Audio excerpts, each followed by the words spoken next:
Good morning mga moms, hello sa inyong lahat. So, today is Sunday. It's Vanessa's birthday. So, happy birthday, sister. And I wish you more birthdays to come. A good health for you, no? Kasi I know you are a very loving, kind, and generous person.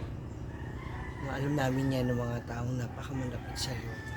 So, ngayong umaga, naisipan ko na magluto ako ng almusal for my friends sa road trippers kasi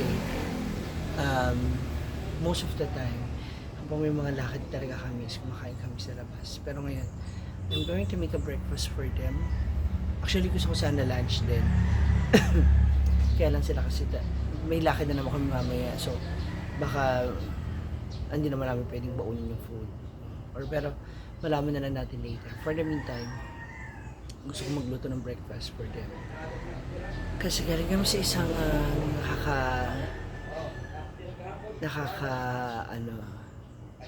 nakakapagod na party kagabi.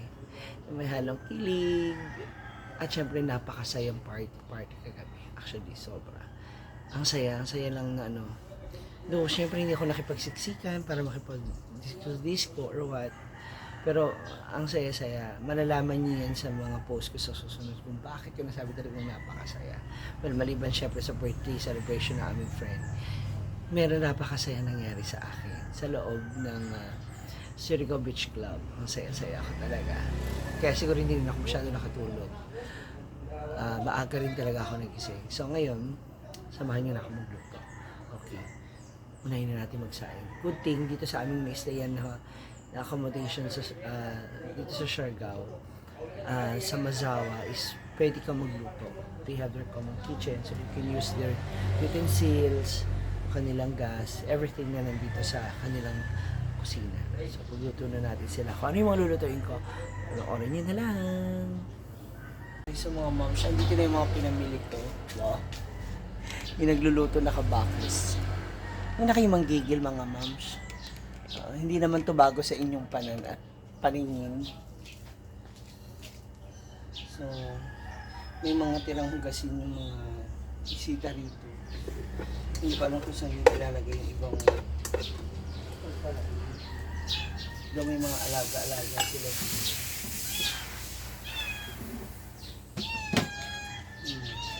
Diba? May nagmamiyaw-miyaw na kagad. Parang masira yung kagad. Dito kung ano siya ilalagay. Bago ko siya ilalagay. Oh, later! Siyempre. Hindi na. Hugas na.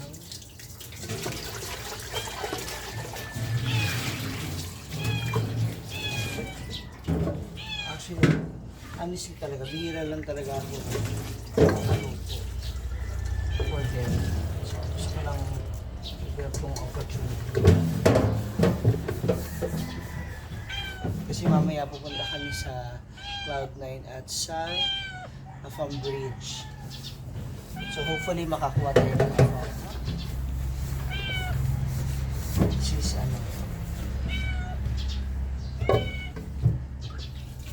This is our last day here in Siargao. So tulog pa sila for kasi actually sumilip ako kanina sa kanila. Mga naghihilig ko na sila.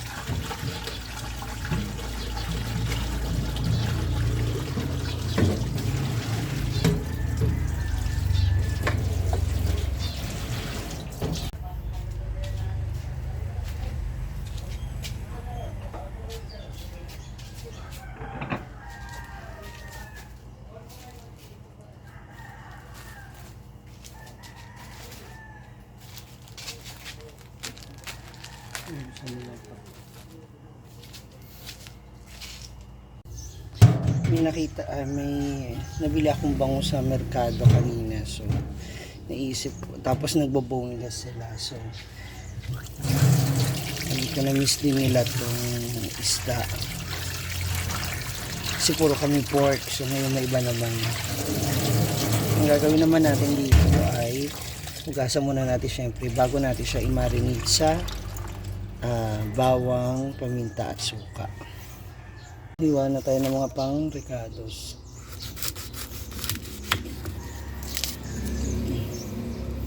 For sure, maliliit sila ng gising. Grabe. Kakatakot to ang talas. Ibang klase. So, para mas mabilis siyang balatan, ang ginagawa ko sa bawang ay sorry po mga ma'am. Ayan. Ganyan ko siya. Tapos tsaka ko siya tatanggalan ng balat para mas mabilis. O diba? Kabogs.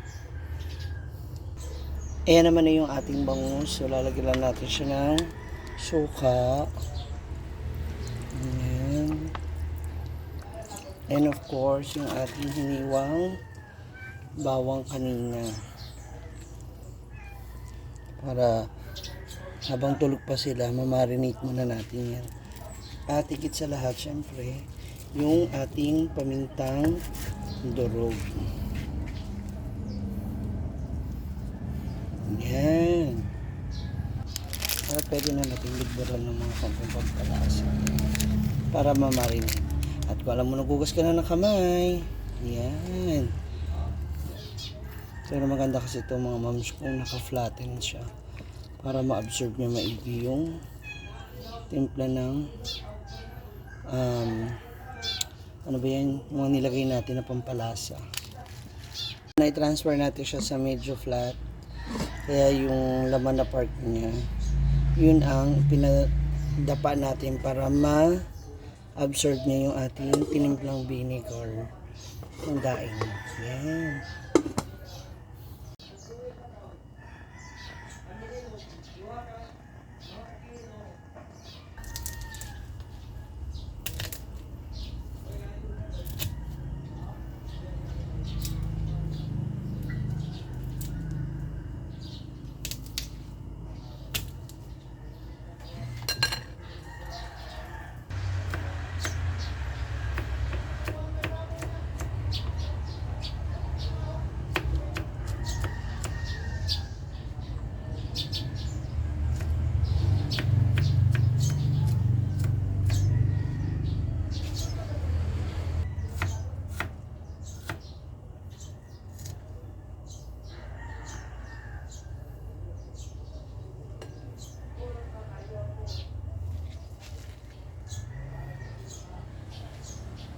Unahin na natin ang ating unang lulutuin ulam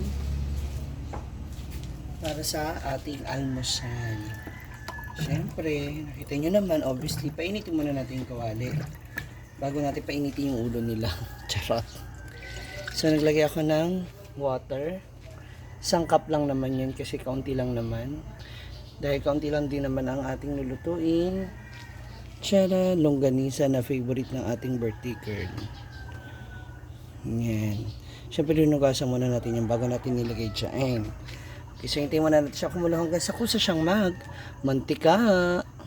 Maglalagay na tayo ng ating panggisa. Ang ating bawang sibuyas. So, pagsasabayin ko na siya.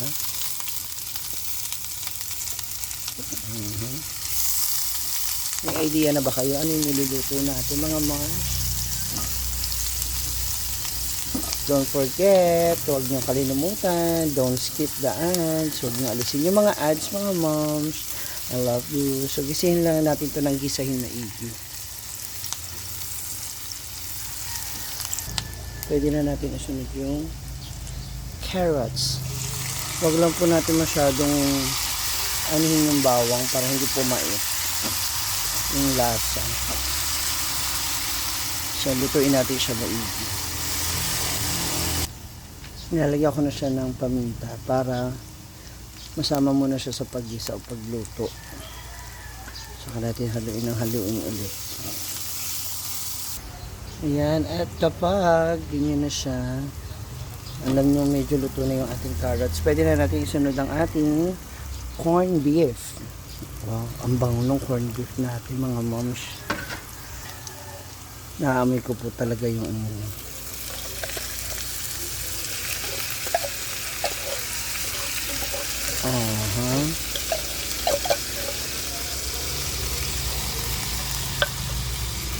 What do you think, mga moms?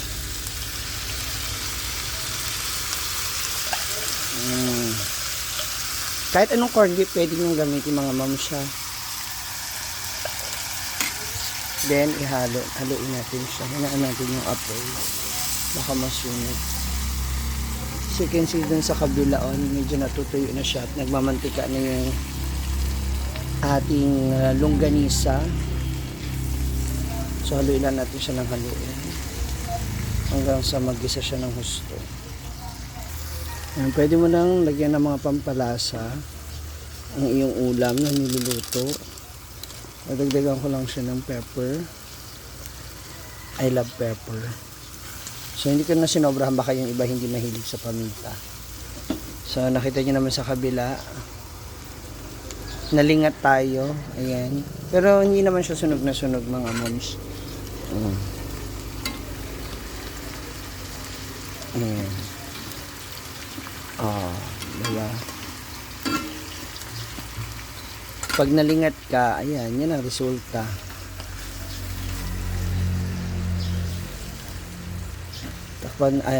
Takpan natin itong corned beef para na sa ganun mabilis siyang maluto. Eto na, mga moms, tapos na yung ating fried egg. So ngayon naman, susunod na natin yung ating bangus na daing. Boneless yan, natanggalan ng tinik. Diba? Sarap. Ayan na. Umlimlim na naman yung ating ano. Ayan. Pag ganito, ang inuna ko lagi, yung likod ng isda.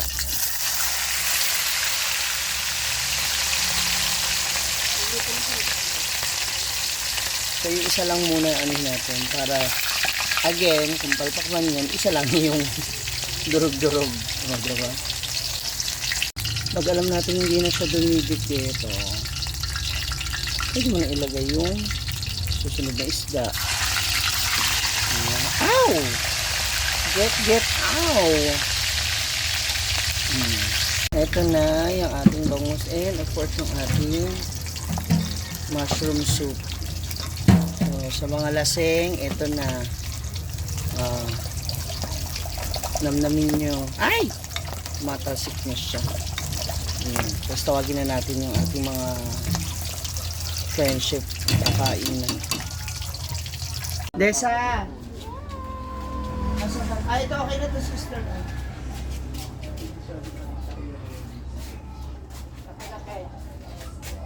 Ikaw ka pwede rin? Hindi, Bombay tayo, Bombay. Ano nakapagpala sa picture? Yung natira natin yan, hard. Oo, yung kalahati na tirati. Hindi doon So, ano sa'yo? Original? Hindi yan si Sir. May patak naman na lang. Patak.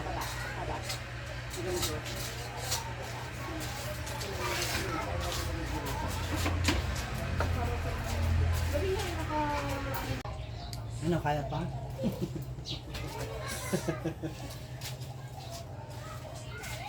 Ano, santukan ka na, Beshi? Hindi ka muna kakain, no? Ano, kape muna. Ay, soup. May pasok ka? May Mushroom and soup. Uy!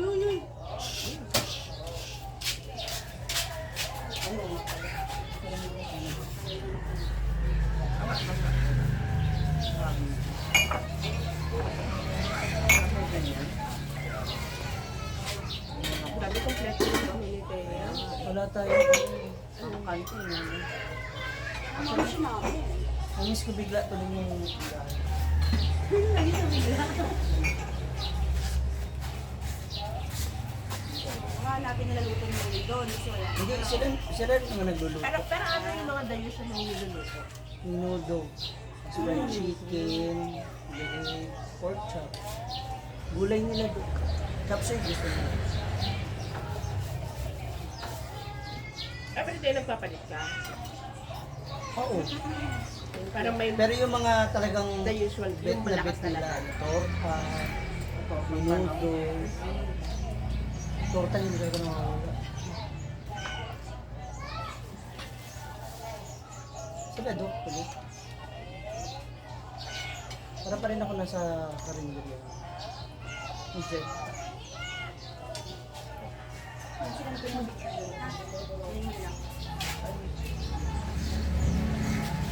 Kaya na.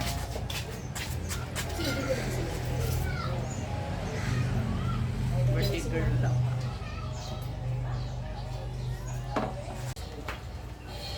magkape ka?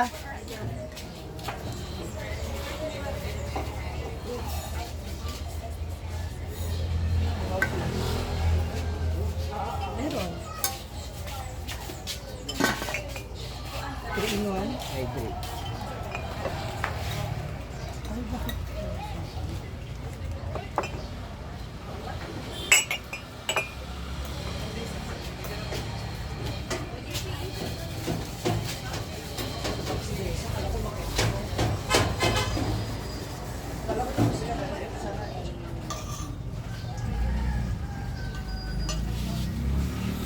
Ito yung ano niya, no? Parang lagi may lubang. Ganun kasi sa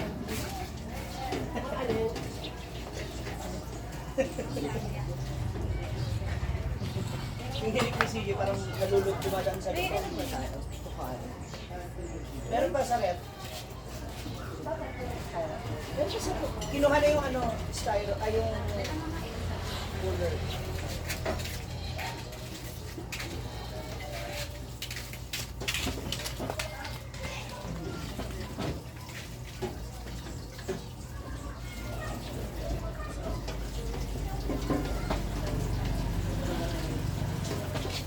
Andiyan yung avocado.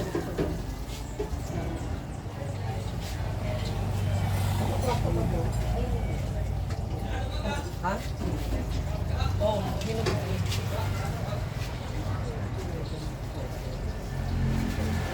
Ha? Mami. Pero kapag Sagi. Oh, dahil birthday mo. Birthday niya, kuya. Birthday niya po.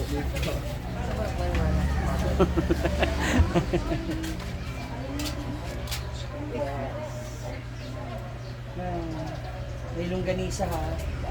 Nakita ko pa rin sa Chorizo. I don't know. Hindi ko alam kasi paano madidetermine yung chorizo sa amin. Ang itlog, pati lang nabutan. Ayun o. Pero nagsin naman sa ating di ba? Ha? Nagsin na sila. Nagsin.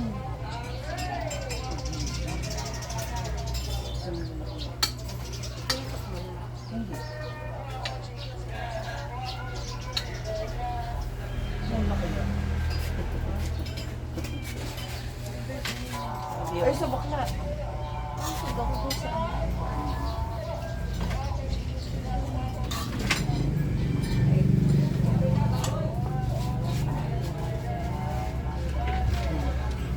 Ayun soup. May soup ka pa? Ayun yun. Ano, te? Nakagano sa ganda. Paggabi pa ako namili. Pakabol na lang. Hindi ka nakapamili. Nakapamili ako Hey, kagabi. good morning. Good morning.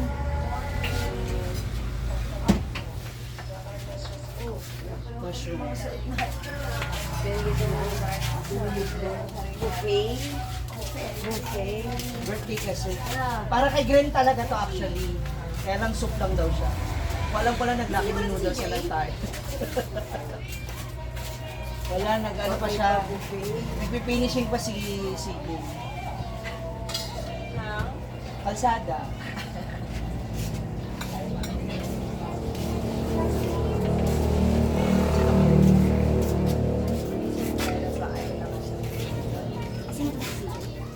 Ang tanong mo siya kumain. Diyan na lang yan. Kasama kasi sa catering. Diyan na naman kayo magluluto pa sila po. Ay naman kumuha ni ate. Sabi ko kasi dito noon, dami naman ito eh. So, ano ba? Ay, rice. Ay, may rice. Or slice. Ang hirap na habulin ng baka kanina yun. Paisip ako. Puro Yes, baka. totoo ba? Mike, ikaw. Tapos na. Lasing ko nagbabayat na ako. Wala ka dito kayo. Number 3 pa. Hindi ko pa ako mga po. Hindi ko matandaan na. Sa dulo naman yung Pangatlong Third ito. row. Saan, Ben? Hindi siya. Ay. Ito. Andun pa naman. Ay, boy. Ay, mga boy. Ito. Crumble ba? Dulo. Ano kailan si... Alam ko dito isa. Nakakuha na yata siya. Wala ba? Ano na? So, that's all for na mga moms. Later, Afam Bridge. Mga Afam, wait nyo kami dyan. Ha? Cloud 9. Kasi sabi ko sa inyo. Ano sa'yo? Hindi ko po. Pwede rin mo. Ay, nagganito siya kagabi. Sa Ella. Ah, saan siya nag-dress? Letter. Ay, ewan ko lang, baka may baon din siya. Mas siya. Hindi ako nagpunta lang.